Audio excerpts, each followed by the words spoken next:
défilez leen allez allez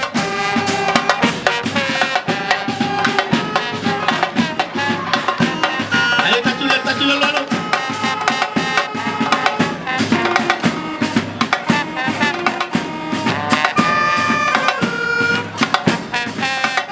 ça dégage bien.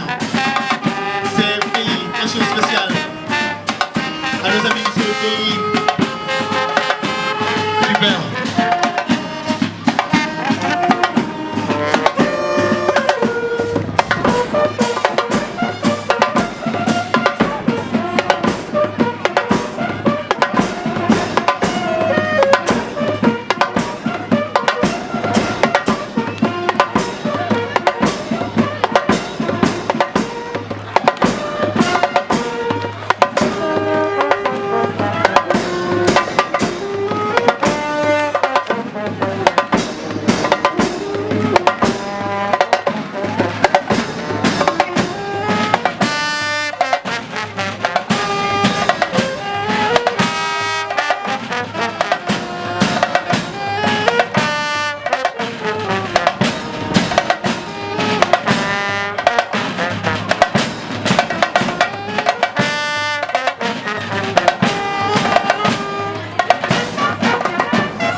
Tout le monde bëgg na la mu ñaanal kii sa yaayu doom la su jéggi na géej gi bàyyi ko ginnaaw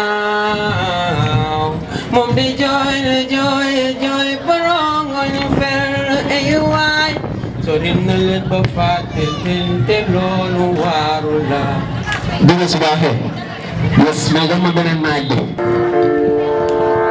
waaw tout le monde def na ma góor yàlla su duree doom yaayam jàppale ma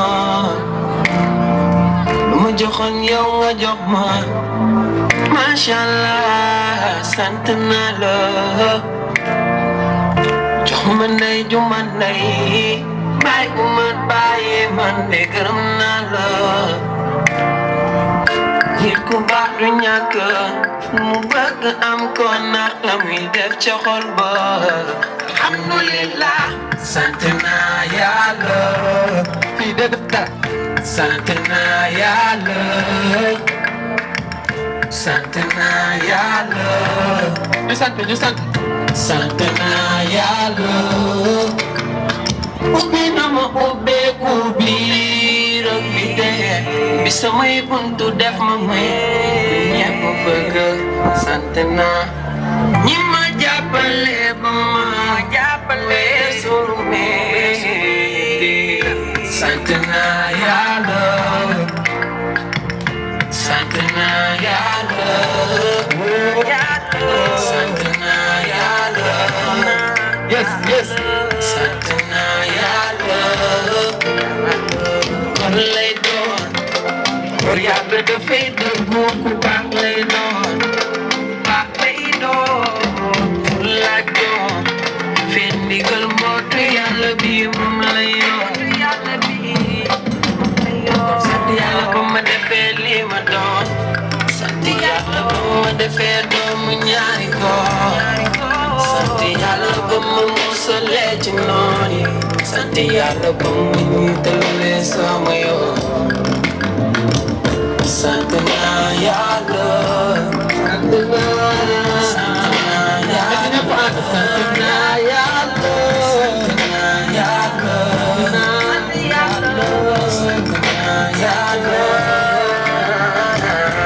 jërëjëf merci à tout le monde nit su amee su ñàkkee boo nekkee ci jàmm bu nekkul ci jàmm loolu noonu lépp yàlla la kon nañ koy sant alhamdulillah merci à tout le monde. Monsieur le directeur du CFPI, Mesdames, Messieurs les chefs de service du Centre Talib Dabo,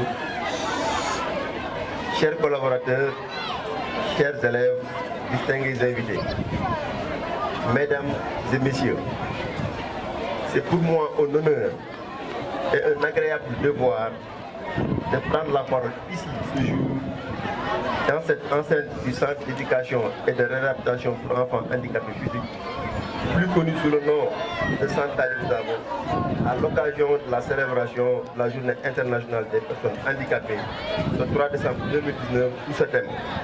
Promouvoir la participation et le rôle des personnes handicapées, faire progresser le programme de développement durable à l'horizon 2030. En cette circonstance solennelle, permettez-moi d'abord d'exprimer ma profonde gratitude à toutes les personnalités ici présentes pour avoir bien voulu ainsi rehausser l'éclat de cette cérémonie. Également,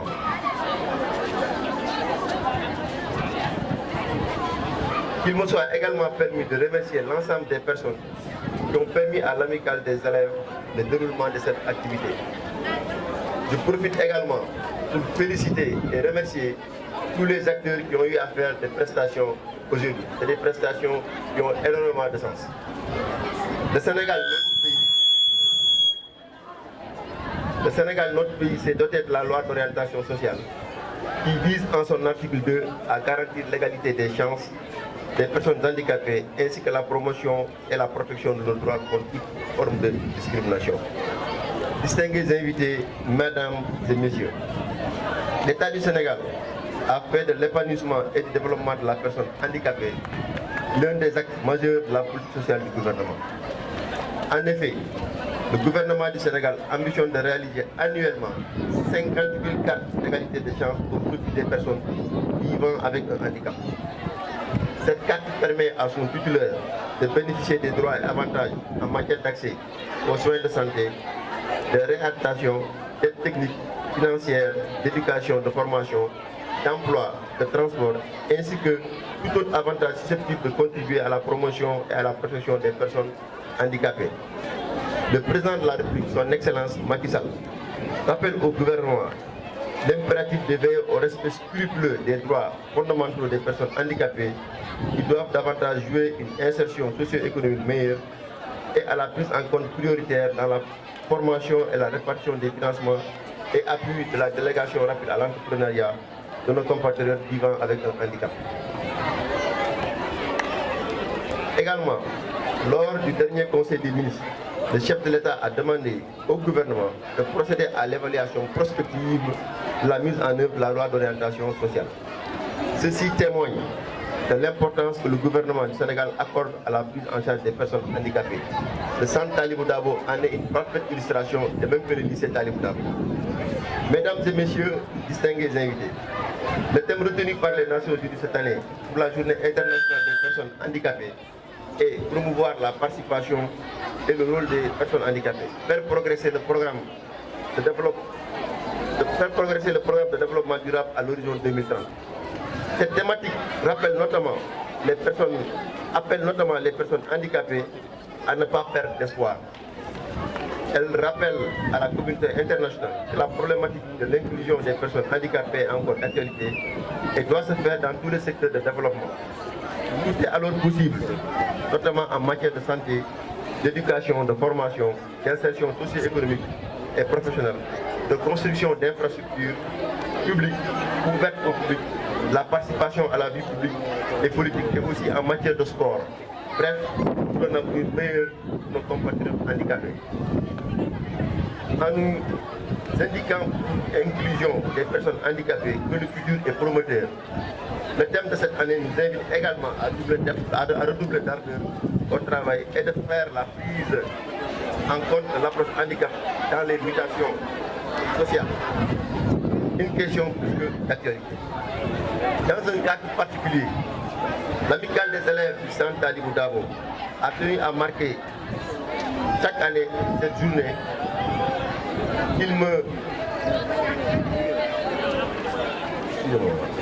cette journée internationale des personnes handicapées par des activités riches sous le thème Tous pour un Centre Talib Dabo meilleur. J'insiste dessus Tous pour un centre Talibou Dabo meilleur. Tous pour un centre Talibou Dabo meilleur. Allez-y. Tous pour un centre Talibou Dabo meilleur. Tous pour un centre Talibou Dabo meilleur. C'est possible et nous y arriverons. Inch'Allah. Tous pour un centre Talibou meilleur qui s'inscrit en droite ligne avec la volonté du chef de l'État qui veut que le centre Talibou Dabo soit un centre de référence dans notre zone. La direction du centre ne mènera aucun effort pour la correcte mise en œuvre de cette volonté du chef de l'État. Vive la personne handicapée, vive la solidarité nationale et internationale, vive le Sénégal. Je vous remercie de votre aimable attention. Que la personne. Merci, monsieur le directeur. Merci. Oui, allô. Alors, je disais que nous allons recevoir un don de la part du groupe, du Sahel Group et des anciens élèves du centre Talibou Dabo. Les dons vont être reçus par monsieur le directeur du centre Talibou Dabo, monsieur le proviseur, monsieur le directeur de l'école maternelle Talibou Dabo, madame la directrice de l'école élémentaire.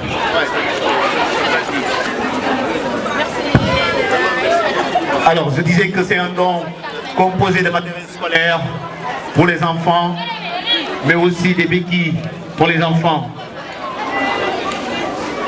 Le matériel scolaire, des kits scolaires. Sahel Group, les anciens élèves du centre Talibou Dabo.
La danse. Allez, on y va. Le son est bon.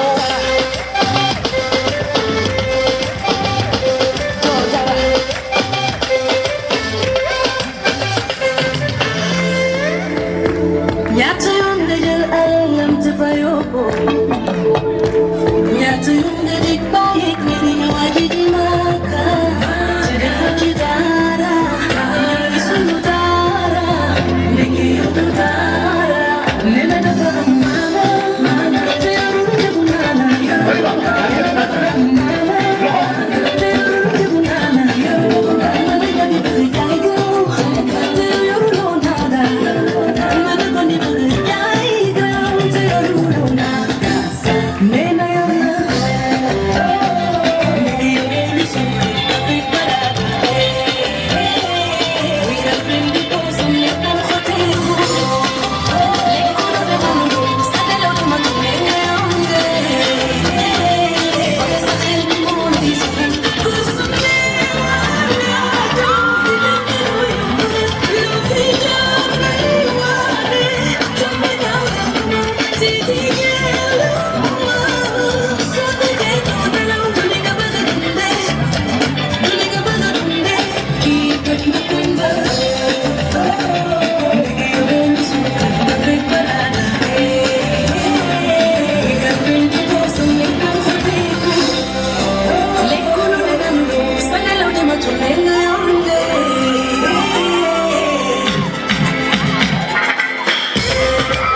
C'est très bon ça.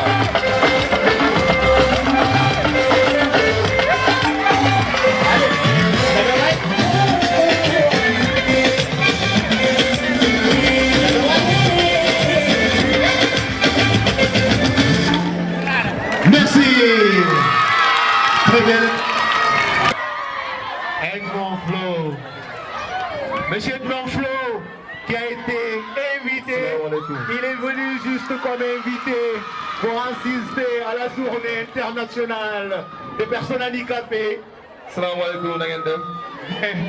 Edmond a dit, je ne peux pas être là, que je sois invité par mes jeunes frères, mes neveux, et de ne pas faire une petite prestation pour mes neveux. De toute façon, c'est pas la première fois. C'est pas la première fois de moi. Et ça fait longtemps que chaque année, je suis venu. Et aujourd'hui, oui, Edmond. Ça fait 6 mois que je suis venu parce que maman m'a invité. Exact. Merci, madame. Donc, faites pas ça. comme que son bi nekk fi. Oui. dañ koy acapella rek mu nekk. Ndeysaan, acapella Edmond Ah, Flo. baax na. Un bon professionnel.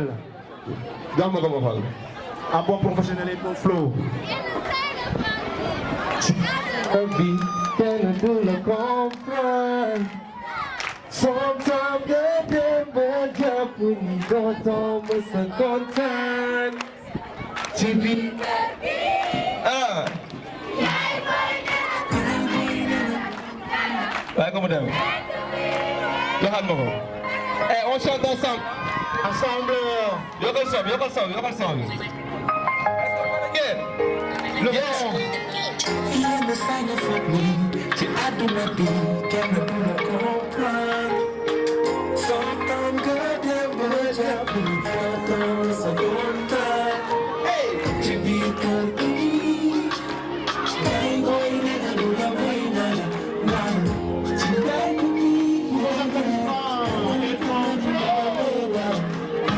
mënatu jaaxle yéen la mu jaafe. Fàtte naa ni kër gi xam ci nga féete.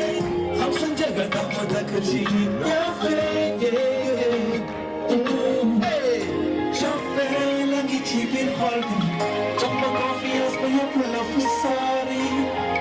Oh baby. Oh baby. Love, love, love, baby, love, love, love. Naka jar na tey maa ngi ci sa wet. Dina la teewal tonight, teewal la ci géej. My baby, I got your back. Ooh, ooh, hey, écoute-moi, baby. I love you, lady, et je sais que t'as peur. Si tu t'inquiètes pour moi, d'accord.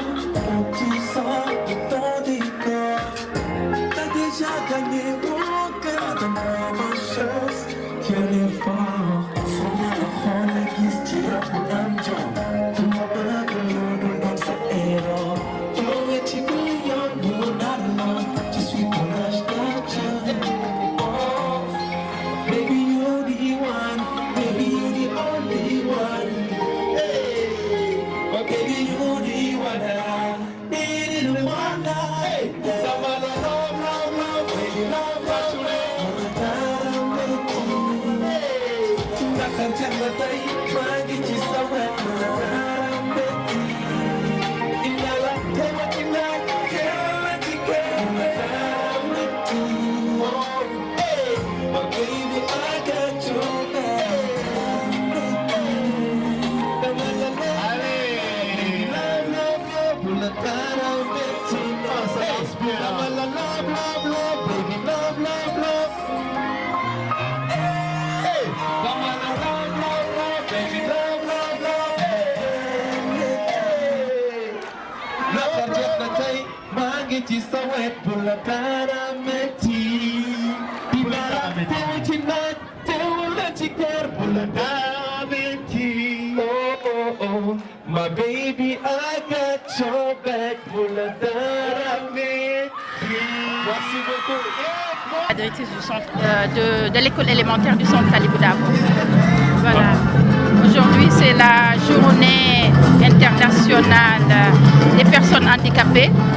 Et ce sont nos élèves, les anciens élèves qui ont organisé cette journée-là aujourd'hui pour vraiment montrer leur participation, dire qu'ils sont là et aussi montrer les difficultés auxquelles ils sont confrontés. Au niveau de l'élémentaire, je peux dire qu'il y a un accompagnement assez consistant quand même, parce que l'élémentaire et le préscolaire dépendent du ministère de la Santé et de l'Action sociale. Donc au niveau de l'accessibilité, il n'y a pas beaucoup de problèmes parce qu'il y a des cars, il y a un car de ramassage qui amène les élèves qui fait le transport. Et il y a la cantine et il y a aussi, l'aménagement de l'espace, de l'environnement. Et au niveau des salles de classe aussi, nous avons des enseignants dévoués qui sont assistés par des AVS pour l'enseignement de ces enfants. Parce que la personne à mobilité réduite quand même est confrontée à beaucoup de problèmes. Donc ce qui fait qu'il faut quand même tenir compte de la spécificité de ces enfants, tenir compte aussi des difficultés, les comprendre pour pouvoir vraiment pour faire passer le message pour que ces enfants réussissent à l'école. Ça, au niveau de l'élémentaire, quand même, ces enfants-là sont bien pris en charge. On a quand même ce qu'on a, c'est acceptable. Mais une fois au collège, qui est une continuité, ces enfants commencent à avoir des difficultés d'accès. Ils l'ont dit dans les pièces qu'ils ont présentées tout à l'heure. Accès aux locaux déjà. Au lieu de rampes suffisamment, ils ont des escaliers, il y a des classes qui sont en haut. Aussi au niveau des toilettes, il n'y a pas l'adaptation. Au niveau du personnel enseignant, ils ont parlé que le personnel n'est pas bien formé, ils n'ont pas d'AVS. Les AVS, c'est les auxiliaires de vie scolaire qui accompagnent l'enseignant en classe, donc ils ne l'ont pas. Et ils sont noyés parce que c'est un lycée inclusif qui reçoit en même temps des enfants valides, et le nombre est beaucoup plus élevé que le nombre d'enfants, de personnes en situation de handicap. Donc ça pose beaucoup de problèmes. Et aussi qu'à l'issue de la formation, après le lycée, ils ont du mal quand même à poursuivre les études. Par point de vue structure, donc les universités, il y a du mal pour les accueillir au niveau infrastructure. Et aussi, on peut dire que le plus grand effectif, la plupart de ces enfants aussi, n'arrivent pas à poursuivre les études jusqu'au bac. Donc ils ont besoin de formation. Si vraiment on pouvait les aider pour qu'ils aient accès à une formation, ça serait une très bonne chose. On a vu aujourd'hui que le savoir-faire de ces enfants, une fois qu'ils terminent le cycle élémentaire, qu'ils commencent jusqu'au BFM quand même, vous voyez qu'ils regorgent de potentialité, ils regorgent de talent. Il y a beaucoup de choses qu'ils peuvent faire. Et là, quand même, ils ne demandent qu'à être accompagnés pour vraiment réaliser leur rêve. Je crois que c'est ça le plaidoyer d'aujourd'hui pour cette journée de la personne handicapée. Vraiment, et nous avons vu le talent de ces enfants. Donc, tout ce qu'ils ont produit, c'est ce que l'éducation, c'est un programme qui est dans le programme d'éducation. Donc, il y a l'arsenic. Donc, les élèves ont produit des pièces quand même, se sont exprimés dans des pièces de théâtre. Les élèves ont chanté eux-mêmes. Les élèves ont dansé. Et vraiment, la journée a été belle. Et le discours est passé. Et vous voyez, nous pensons qu'au sortir de cette journée, le directeur même qui est chargé du centre a entendu le discours et a promis quand même de les accompagner, de faire de sorte que l'accompagnement qu'il a fait pour les élèves qui sont au niveau du centre Talibou Dabo, que cet accompagnement continue jusqu'au lycée pour que vraiment les élèves puissent en sortir. Vraiment, on est content et vraiment cette journée vraiment nous a permis à tout un chacun de s'exprimer et a permis aussi aux gens vraiment de voir les difficultés et de se préparer pour s'asseoir, pour continuer la discussion et tout pour le bonheur et pour une prise en charge correcte de la personne handicapée.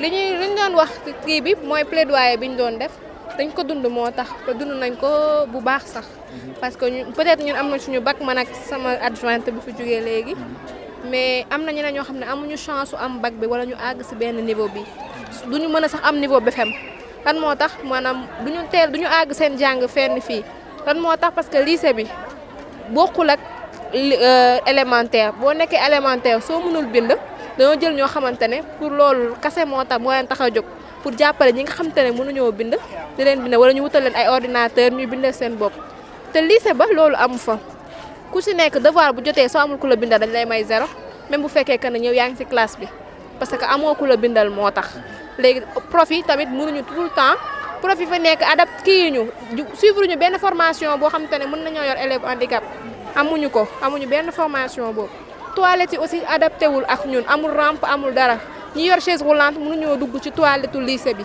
dañuy obligé ñëw ci centre bi wala ñu kii def wut beneen solution mais mënuñu dem ci toilette kii bi lycée bi alors que ñu ne lycée bi pour personne handicapée la loolu moo gën a yokk tax suñu révolte tey bañ créé association amicale bii nag.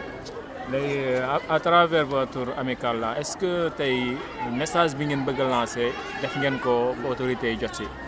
def nañ façon bu nekk parce que comme Ndoumbé li mu ko waxee ren mooy bu nekkee que ne dañ doon def benn 48 heures chaque année au mois d'avril la ñuy def benn 48 heures un vendredi et un samedi mais autorités yi tu les envoies des lettres musuñu ñëw duñu ñëw wala ils t'envoient ay représentants du coup peut-être duñ dul jot ci communiqué bi ñuy véhiculer xaw ma je sais pas mais ñun ba léegi gisaguñu woon satisfaction si liñ daan def pour am si kii mairie parce que fii lañ def daaw conférence bi lu ñu ci doon jublu mooy am benn somme bi pour mën a jëndal kii ni photocopieuse ñi mënul bind pour di leen photocopier seen ay leçons ñu mën di ko jàng mais échec total amuñu woon sax bu ñu paree benn 35 000 francs la ñu récolté comme bénéfice 35 000 francs jarul imprimante te am na autorité yoo xamante ne mën nañoo génne bienfaiteur yoo xamante ne peut-être que bu ñu jotoon suñu ñaxtu mën nañoo jël seen propre xaalis tam jëndal ñu imprimante indil ñu ci école bi looloo gën a yokku tey journée bii nii ñu dugg ci centre bi yëpp pour ñu mën a gën ñu aider pour peut-être véhiculer message bi ñu bëgg mu génn. donc tey am nga ci yaakaar tey parce que gis ngeen ne woote ngeen ñëpp wuy si nañ leen tey kon yaakaar ngeen ne tey li ngeen di ñaxtu yëpp état bi dina ci jot te dina leen jàppale. waaw ren tey moom pour la première fois ma def ñu organiser dara ma am benn tuuti satisfaction wala benn yaakaar daal waaw am naa ci yaakaar xaw ma nag ba xam bu yaakaar tasul tey am naa tuuti yaakaar ci que ne autorités yi dinañ ci jot tey. ah honnêtement moom man je suis satisfaite parce que yaakaar ma ko woon nii sax voilà ça va au-delà de mes expériences. Et depuis quand vous avez commencé à préparer ça? Depuis 2 ans, 3 ans, et ça n'a jamais réussi qu'aujourd'hui, vraiment. Parce que rien n'est pas bolo pour organiser cette journée. D'où le thème de tous ensemble pour un Talibou Dabo meilleur. kon nag yaa ngeen koy def mais mosu leen a gis réussite bu toll nii. si. léegi loolu réussite boobu lan moo ko war a def lan nga gis ne moom ngeen a yokku ba tey ngeen mën a am réussite bu toll nii. Peut-être je dirais communication ak implication ñëpp parce que daañu leen woo entité yi fi nekk mais bon peut-être xamul woon lan mooy journée mondiale parce que ñun ñoo nekk première structure bu ko organiser Talibou Dabo mosu kaa organiser ñu amical ñoo ko organiser depuis 2 ans donc voilà. gars yi daan na ñëw tuuti mais mel comme ni lu mel tey nii. dama bëgg Macky Sall bàyyi xel que voilà nous faisons partie de la société parce que élève nit normal bu ëpp dara juste peut-être physique bi parce que lu mu mën na ko mentalement parlant donc nañu bàyyi xel lu baax surtout si enseignement supérieur bi voilà doo bëgg que ñu bokk société bi nekk ay cadre comme ñëpp seen bokk te mën naa war a mën a nekk. Ils sont là avec un discours dans leur actif. Ils ne sont pas n'importe qui, ils sont là pour fêter les personnes en situation de handicap ce matin avec nous. Merci à vous, mes frères. Merci. Wame, est-ce que toi, mais New York, vous allez avoir assez de vous, de vous baisse.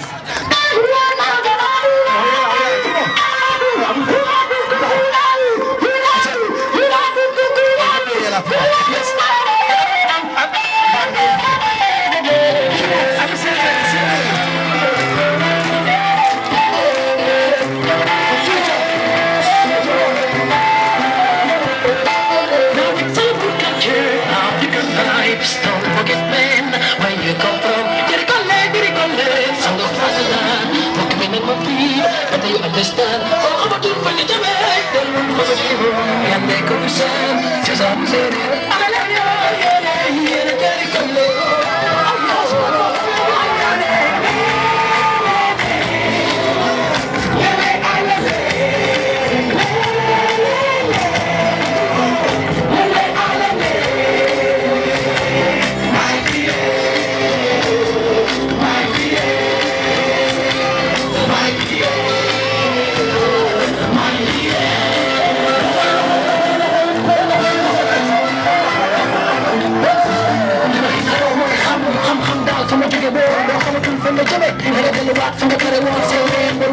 Mama boy, let me get on my culture.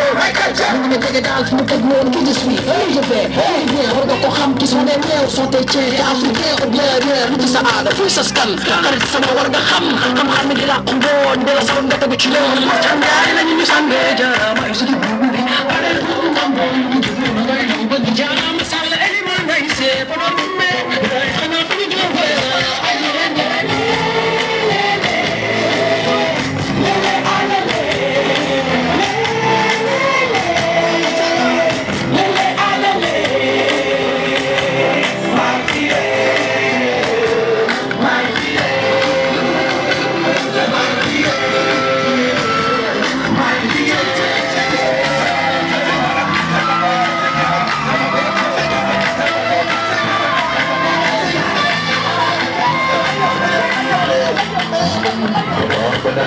Tapi aku suwe tu Bikin musik dengan badan lebih nak masuk Kosong nonton tempo Cebunyi dan lebih lawan lebih gitar aku Zaman yang dicidi sini pada Anda yang tangkeng Feel music, original music Melting pot legalization Ayo,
Fouta Allah, nañ dem Fouta Allah, nañ dem Fouta, nañ dem Fouta Allah, nañ dem Fouta.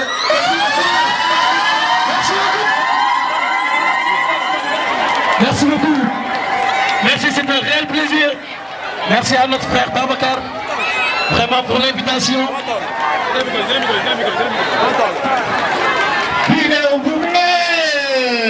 Merci.